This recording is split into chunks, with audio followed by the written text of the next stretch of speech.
ഇതിനായിട്ട് 6 വെണ്ടയ്ക്ക എടുത്തിട്ടുണ്ട്. അത് വലിയ കഷ്ണങ്ങളായിട്ടാണ് മുറിച്ചേക്കുന്നത്. ഇതൊരു അത്യാവശ്യം വലിയ വെണ്ടയ്ക്കയായിരുന്നു കേട്ടോ.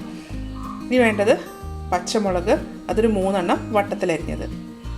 ഇനി ഇതിനൊരു അരപ്പുണ്ടാക്കണം. അതിനായിട്ട് 1/4 കപ്പ് തേങ്ങ, ഇതിലേക്ക് ഒരു 1/4 കപ്പ് തൈരും കൂടെ ചേർത്തിട്ട് ഇത് നല്ല പേസ്റ്റ് കണക്കെ ഒന്ന് അരച്ചെടുക്കാം. ഇതുപോലെ നന്നായിട്ട് അരച്ചതിന് ശേഷം ഇതിലേക്ക് 1/2 ടീസ്പൂൺ കടുക് ചേർക്കാം. കടുക് ഇട്ടതിന് ശേഷം വീണ്ടും ഇതൊന്ന് അരയ്ക്കണം. അരയ്ക്കുമ്പോൾ കടുക് നല്ലപോലെ അരയാൻ പാടില്ല, ഒന്ന് പൊട്ടിയാൽ മാത്രം മതി. ഇതുപോലെ നന്നായിട്ട് അരച്ചെടുത്തിട്ടുണ്ട്. ഇനി ഇതൊരു പ്ലേറ്റിലേക്ക് മാറ്റാം.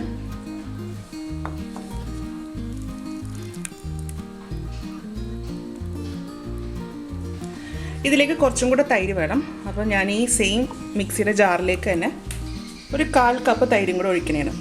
ഇതൊന്ന് അടിച്ചെടുക്കണം. അപ്പോൾ നമ്മുടെ മിക്സിക്കകത്ത് വിപ്പ് എന്ന് പറഞ്ഞൊരു ഓപ്ഷൻ ഉണ്ടല്ലോ, അത് കൊടുത്തേച്ചാൽ മതി കേട്ടോ. അത് ഒരു പ്രാവശ്യം ആക്കി വെച്ചാൽ മതി. ഈ കട്ടയായിട്ട് കിടക്കുന്ന തൈര് നല്ലൊരു ക്രീമി ആയിട്ട് വരും ഇതുപോലെ. ഇനി ഇത് നമുക്ക് അരച്ചു വെച്ചിരിക്കുന്ന ആ കൂട്ടിലേക്ക് ഒഴിക്കാം. ഇതിലേക്ക് കുറച്ച് ഉപ്പിട്ട് കൊടുക്കാം. ഉപ്പിട്ടതിന് ശേഷം ഒന്ന് ഇളക്കി കൊടുക്കാം. ഇനി ഇത് മാറ്റി വെക്കാം കേട്ടോ. ഇനി നമ്മൾ ആദ്യം അരിഞ്ഞു വെച്ചിരുന്ന വെണ്ടയ്ക്ക അതിലേക്ക് ഉപ്പിട്ട് കൊടുക്കാം. കുറച്ചിട്ടേച്ചാൽ മതി. ഉപ്പിട്ടതിന് ശേഷം ഇതൊന്ന് ഇളക്കി കൊടുക്കാം കേട്ടോ. ഉപ്പ് എല്ലായിടത്തും പറ്റുന്ന രീതിയിൽ നമ്മളപ്പോൾ ആദ്യമേ ഉപ്പിട്ടിട്ട് വെക്കരുത്. വെച്ച് കഴിഞ്ഞാൽ ഇതിൽ നിന്ന് വെള്ളം ഇറങ്ങാൻ തുടങ്ങും.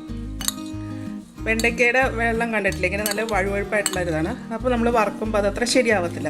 അപ്പോൾ നമ്മൾ ഉണ്ടാക്കാൻ നേരം വേണം ഇതിൻ്റെ അകത്തേക്ക് ഇച്ചിരി ഉപ്പ് ചേർക്കാനായിട്ട്. ഇതിലേക്ക് ഞാൻ പച്ചമുളകും കൂടി ചേർക്കുന്നുണ്ട്. ഇത് നന്നായിട്ടൊന്ന് മിക്സ് ചെയ്തെടുക്കാം. ഇനി ഇതിപ്പോൾ തന്നെ നമുക്ക് വറുത്തെടുക്കാം. വെണ്ടയ്ക്ക വറുത്ത് കോരാൻ വേണ്ടിയിട്ട് ഞാനൊരു ചീനച്ചട്ടി ചൂടാക്കാൻ വെച്ചിട്ടുണ്ട്. ഇതിലേക്ക് കുറച്ച് വെളിച്ചെണ്ണയാണ് ഒഴിക്കുന്നത് കേട്ടോ. അപ്പോൾ ഞാനൊരു 3 ടേബിൾ സ്പൂൺ വെളിച്ചെണ്ണ ഒഴിച്ചിട്ടുണ്ട്. എണ്ണ ചൂടായി കഴിയുമ്പോൾ നമ്മൾ ഉപ്പ് പരട്ടി വെച്ചിരിക്കുന്ന വെണ്ടയ്ക്ക ഇതിലേക്ക് ഇട്ട് കൊടുക്കാം.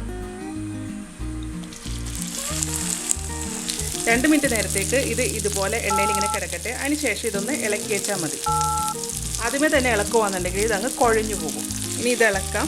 ഒരു നല്ല ചിപ്സ് പോലെ ആകുന്ന രീതിയിൽ ഇതൊന്ന് ഫ്രൈ ചെയ്തെടുക്കണം. അപ്പോൾ ഉപ്പ് ചേർക്കുമ്പോൾ ആദ്യമേ ഉപ്പ് പുരട്ടി വെക്കരുത്. ഉണ്ടാക്കാൻ നേരം മാത്രമേ ഉപ്പ് ഇടാൻ പാടുള്ളൂ കേട്ടോ. അതല്ലാന്നുണ്ടെങ്കിൽ വെണ്ടയ്ക്കയിൽ നിന്ന് വെള്ളം ഇറങ്ങാൻ തുടങ്ങും. ഇത് ഫ്രൈ ആയി തുടങ്ങിയിട്ടുണ്ട്. ഇത് നല്ല പോലെ ഫ്രൈ ആവണം. എങ്ങനെയാണെന്ന് വെച്ചാൽ നമ്മൾ കായ ചിപ്സും ചക്ക ചിപ്സൊക്കെ വറക്കുമ്പോൾ ഇരിക്കത്തില്ലേ, അതുപോലെ തന്നെ ഫ്രൈ ആയിട്ട് വേണം വരാനായിട്ട്. ഇപ്പോൾ ഈ വെണ്ടയ്ക്ക ഒന്ന് നല്ല ഫ്രൈ ആയിട്ടുണ്ട്. ഇതിനി എണ്ണയിൽ നിന്ന് കോരിയെടുക്കാം. അപ്പോൾ അതാ ഒരു പച്ച കളറോട് കൂടി തന്നെ നമുക്ക് വേണോട്ട് എടുക്കാനായിട്ട്. ചെറിയൊരു ബ്രൗൺ നിറമായിട്ടുണ്ട്, അത് മതി. ഇതാ ഇതുപോലെയാണ്. ഈ വറുത്ത് വെച്ചിരിക്കുന്ന വെണ്ടയ്ക്ക നമുക്ക് ഈ തൈരിലേക്ക് ചേർക്കാം. ഇതിപ്പോൾ നല്ല ക്രിസ്പിയാണ്. ഇത് നല്ല ക്രിസ്പിയാണ്. ഇത് ഞാൻ കഴിച്ചു കാണിച്ചുതരാം. നല്ല ചിപ്സ് പോലെ ആയിരിക്കുന്നത്. ഇത് ഇതിലേക്കിടാം. അതിനുശേഷം ഇതെല്ലാം കൂടെ ഒന്ന് മിക്സ് ചെയ്യാം. ഇനി ഇതിലേക്കൊന്ന് കുറച്ച് കടുക് വറുത്തിടണം. കടുക് പൊട്ടിക്കാൻ വേണ്ടിയിട്ട് ഒരു പാത്രം ചൂടാക്കാൻ വെച്ചിട്ടുണ്ട്. ഇതിലേക്ക് ഞാൻ നമ്മൾ വെണ്ടയ്ക്ക വറുത്ത സെയിം എണ്ണ തന്നെയാണ് എടുത്തേക്കണത്. അത് 1 ടേബിൾ സ്പൂൺ കേട്ടോ. എണ്ണ ചൂടായി കഴിയുമ്പോൾ 1/4 ടീസ്പൂൺ കടുക്,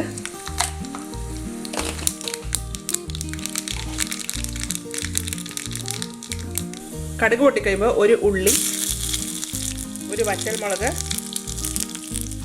ഇച്ചിരി കറിവേപ്പില.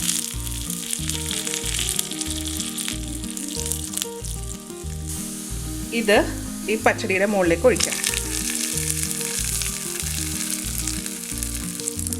ഇതൊന്ന് മിക്സ് ചെയ്തെടുക്കാം.